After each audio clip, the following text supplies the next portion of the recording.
Il y a à peine 1 heure qu'il marche quand il rencontre un malheureux pauvrement vêtu. « Tiens, prends mon habit de rechange et mon linge. Tu en as plus besoin que moi. » Le pauvre n'a jamais reçu d'habit neuf. Il est vraiment heureux. De son côté, Louis-Marie se sent soulagé. Il n'a plus de sac à porter.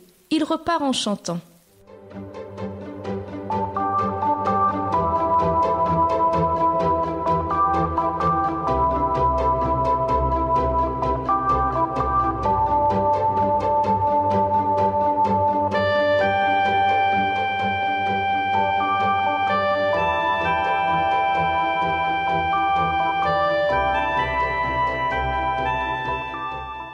Voici un autre pauvre.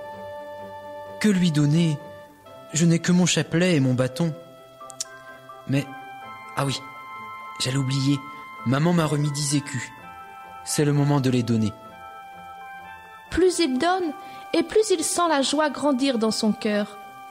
Les pauvres ne manquent pas à cette époque. Louis-Marie fait encore quelques kilomètres et en croise un 3e.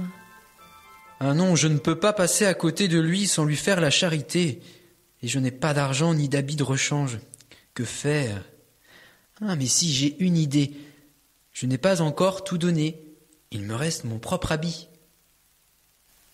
Et il change son habit neuf contre celui de clochard qui est tout usé. Quand le pauvre est parti, Louis-Marie se met à genoux et fait cette prière. Seigneur Jésus, je te promets de ne jamais rien posséder. J'ai tout quitté, et c'est toi seul que je veux suivre. Vierge Marie, aide-moi chaque jour.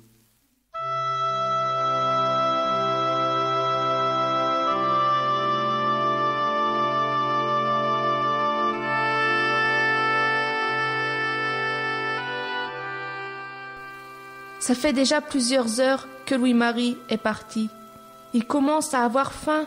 Il n'a plus rien. Alors, il frappe aux portes et mendie son pain. La nuit, il dort dans une grange. Le froid commence à se faire sentir. Ses pieds lui font mal. Il est fatigué. Rennes est loin de Paris. Il n'est toujours pas arrivé.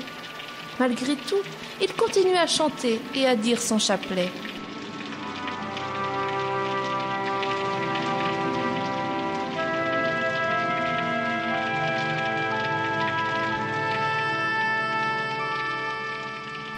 Il sent de plus en plus la présence de la Vierge Marie par sa douceur et par son amour de mère. Alors, même s'il a froid à cause du vent et de la pluie, son âme déborde de joie.